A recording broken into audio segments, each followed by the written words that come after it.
7,300 years ago, something unimaginable happened just south of Japan. A massive volcano beneath the ocean floor didn't just erupt, it tore itself apart. In a matter of hours, superheated clouds of ash and gas surged across the sea, moving faster than anything humans could outrun. Entire regions of southern Kyushu were buried under thick layers of volcanic debris. The sky darkened. The ocean responded. Tsunami waves traveled hundreds of kilometers, reaching distant coastlines with devastating force. Ash didn't just fall nearby, it spread across nearly 2 million square kilometers, reaching as far as northern Japan and even the Korean peninsula. A thriving culture that had existed for thousands of years disappeared. Not slowly, not over generations, but in a geological instant. That volcano is called Kikai, and for thousands of years it remained silent, hidden beneath the sea. But now scientists have confirmed something deeply unsettling. The same magma system that powered that catastrophic eruption is rebuilding again. This isn't history anymore. This is happening now. Stay updated on critical Earth changes and follow the channel for deeper analysis in the next parts. Kikai is not a typical volcano rising above the landscape. Most of it lies hidden beneath the ocean between Kyushu and Okinawa. A vast submerged caldera stretching roughly 20 kilometers across. At the surface, it looks quiet. There is no towering peak, no constant lava flow. But that illusion is exactly what makes Kikai so dangerous. What appears calm above is supported by a massive volcanic system below one, capable of producing eruptions on a scale far beyond ordinary events. Scientists classify its past eruption at level 7 on the Volcanic Explosivity Index, a category reserved for only the most extreme eruptions on Earth. These are not eruptions that reshape a mountain. They reshape entire regions, alter climates, and leave marks in geological records for thousands of years. What makes Kikai even more critical is its location. It sits along the Ryukyu arc, where one tectonic plate is being forced beneath another. This process constantly feeds heat and material into the system, creating the conditions necessary for magma to form and accumulate over long periods of time. So while Kikai may seem distant, hidden and silent, it is connected to one of the most active tectonic environments on the planet. And beneath that quiet surface, the system is not empty, it is evolving. The eruption that defined Kikai's power is known as the Akahoya event, and even by modern standards, it is almost impossible to comprehend. Scientists estimate that between 332 and 457 cubic kilometers of volcanic material were expelled in a single eruption. To put that into perspective, that is enough material to fill an entire lake system multiple times over or bury a modern megacity beneath tens of meters of solid rock. But it wasn't just the volume, it was the reach. Ash from the eruption spread across nearly 2 million square kilometers, drifting far beyond the eruption site. It reached northern Japan. It crossed the sea. It even extended toward the Korean peninsula. Closer to the source, the destruction was immediate and absolute. Pyroclastic flows, fast-moving currents of superheated gas and volcanic debris surged across the ocean itself, traveling more than 100 kilometers before striking southern Kyushu. At the same time, the collapse of the caldera triggered powerful tsunamis, leaving geological evidence hundreds of kilometers away. Entire coastlines were overwhelmed within minutes. For the Jomon people who had lived in the region for thousands of years, there was no recovery plan, no warning system, no escape. Their world didn't decline, it ended. And what makes this event even more significant is not just what happened, but what it proves Kikai is capable of doing again. When a system like Kikai erupts, it does not behave like a typical volcano. There is no slow build-up that people can easily recognize. What follows is a chain reaction of extreme events, each one amplifying the next. The first and most destructive force is the pyroclastic flow, a dense, fast-moving surge of superheated gas, ash and rock. These flows can travel at hundreds of kilometers per hour, hot enough to incinerate everything in their path within seconds. At Kikai, these flows didn't stop at the shoreline. They crossed open ocean, maintaining enough energy to travel over 100 kilometers before slamming into southern Kyushu. At the same time, the collapse of the volcanic chamber triggered massive tsunamis. Waves radiated outward across the sea, reaching distant coastlines and leaving behind layers of sediment that scientists can still identify today more than 300 kilometers away. Above it all, ash filled the atmosphere. The sky darkened as fine particles spread across vast distances, disrupting sunlight, damaging ecosystems, and potentially altering regional climate patterns. This is what makes events like Kikai different. It is not one disaster, it is multiple systems failing at once.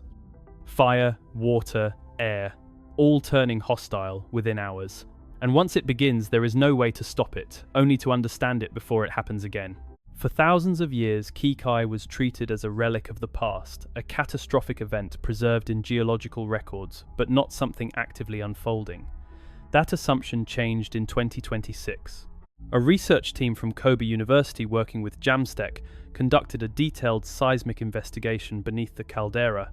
Instead of drilling, they used controlled seismic pulses, artificial shock waves, sent through the seafloor to map what lies below. What they discovered was not an empty chamber. Beneath the inner caldera, at a depth of roughly 2.5 to 6 kilometers, the seismic signals slowed down significantly. In geophysics, that pattern indicates something critical: the presence of partially molten material magma still active within the system. The estimated melt fraction ranges between 3 and 6%, possibly reaching as high as 10%. That may sound small, but within a structure this large, it represents an enormous volume of mobile magma. More importantly, scientists confirmed that this is not a new reservoir forming. It is the same magma chamber that powered the massive eruptions 7,300 years ago, still intact, still present, and now actively being refilled. This shifts the narrative entirely. Kikai is no longer just a historical super eruption. It is an active system rebuilding beneath the surface quietly, continuously, and now finally observed in real time. To understand what is happening beneath Kikai, scientists had to look beyond the surface into the structure of the Earth itself. Using specialized research vessels, teams deployed ocean-bottom seismometers across the caldera floor. They then generated controlled seismic pulses, sending waves through the crust and recording how those waves behaved as they traveled underground. What they detected was a low-velocity anomaly, a zone where seismic waves slowed down significantly. In geological terms, this is a clear signal. Solid rock transmits energy efficiently, but when that rock contains molten material, even in small amounts, the waves lose speed. That slowdown revealed a partially molten reservoir directly beneath the caldera. The magma is not a single open pool. It exists as a mixture molten material suspended within a dense framework of crystals, often referred to as a crystal mush. Even with a melt fraction of only a few percent, this kind of system can store and transfer massive amounts of thermal energy. The location is equally important. At just a few kilometers below the seafloor, this reservoir is considered shallow by volcanic standards, meaning pressure, temperature, and structural changes can influence the system more rapidly than in deeper chambers.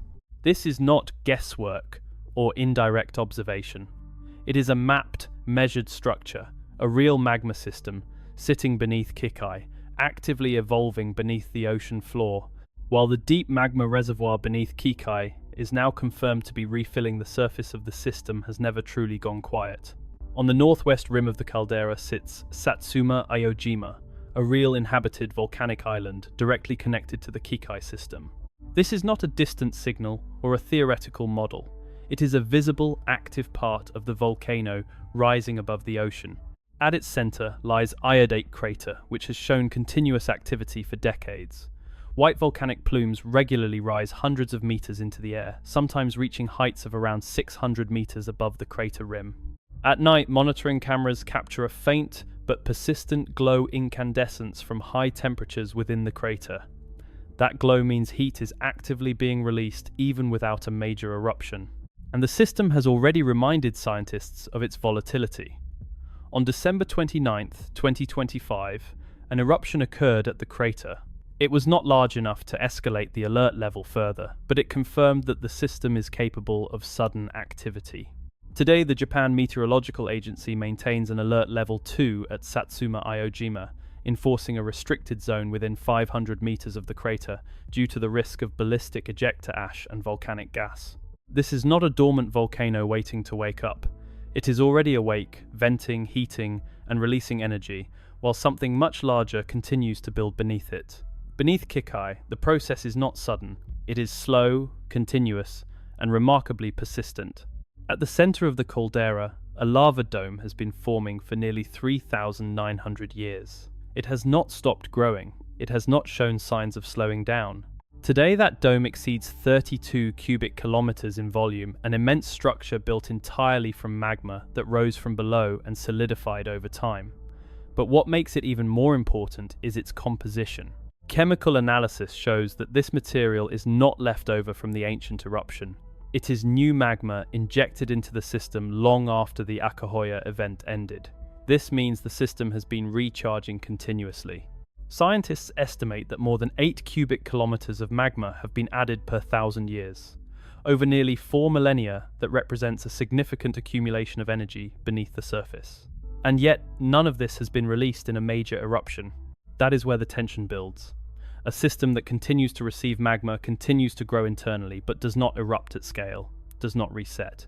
The pressure does not disappear, it evolves. This is not a countdown.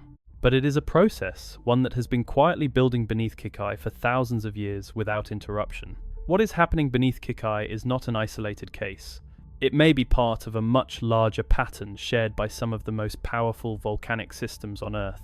When scientists examine the structure beneath Kikai, they notice something familiar: a shallow magma reservoir actively receiving new melt over long periods of time.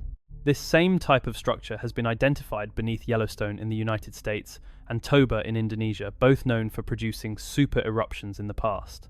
At Yellowstone, the magma reservoir sits between roughly 3 and 8 kilometers below the surface. Kikai's reservoir is even shallower, located between 2.5 to 6 kilometers beneath the seafloor. The implication is significant. These systems are not just large. They are dynamically fed from below, continuously evolving as tectonic processes deliver heat and material into the crust. If this pattern holds true across multiple calderas, then the warning signs leading up to major eruptions may not be unique. They may follow similar stages of magma accumulation and structural change. Kikai stands out not because it is the only one, but because it is one of the clearest systems where this process is now being observed in real time. And that raises a deeper question. How many others are doing the same, quietly and largely unnoticed? Despite everything scientists have uncovered beneath Kikai, there is one critical limitation that remains.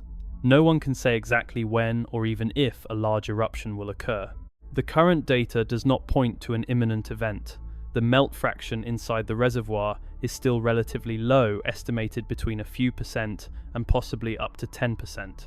In comparison, other major systems like Yellowstone can show similar or even higher levels without erupting. There is no clearly defined threshold, no specific number where scientists can say this is the point of no return. What the research provides is not a prediction, but a mechanism. It shows how magma accumulates, how reservoirs rebuild over time, and how a system that once produced a catastrophic eruption can slowly recharge again beneath the surface. That distinction matters, because understanding the process is what allows scientists to improve monitoring, to recognize early warning signs not days before an eruption, but potentially years or decades in advance. Kikai is not a countdown clock. It is a system in motion, one that science is only beginning to understand with precision. If Kikai were to erupt again, the impact would not be limited to a single island or coastline. Southern Japan would face immediate devastation, ashfall, pyroclastic flows, and possible tsunamis spreading across surrounding regions. But the effects would not stop there. Fine ash in the atmosphere could disrupt air travel damage, agriculture, and potentially influence climate patterns far beyond Japan's borders. This is what makes systems like Kikai so difficult to ignore. They are local in location, but global in consequence. And yet, despite all the data, the mapping, and decades of monitoring, one question still remains unanswered. Not whether Kikai is active, that is already clear. Not whether it has erupted before history has recorded that. But how close can science get to recognizing the moment before it happens again? And if that moment comes, would it be enough time to prepare? The story of Kikai is still unfolding. What scientists are uncovering today is only the beginning of a much deeper understanding of how these massive systems behave beneath the surface. Every new data point brings us closer to recognizing patterns that could one day provide earlier warnings, not just for Kikai, but for similar volcanoes around the world. Stay connected to follow the latest developments, real scientific updates, and deeper breakdowns of critical Earth changes. Subscribe to the channel and be part of a community that looks beyond headlines, focusing on what truly matters beneath the surface.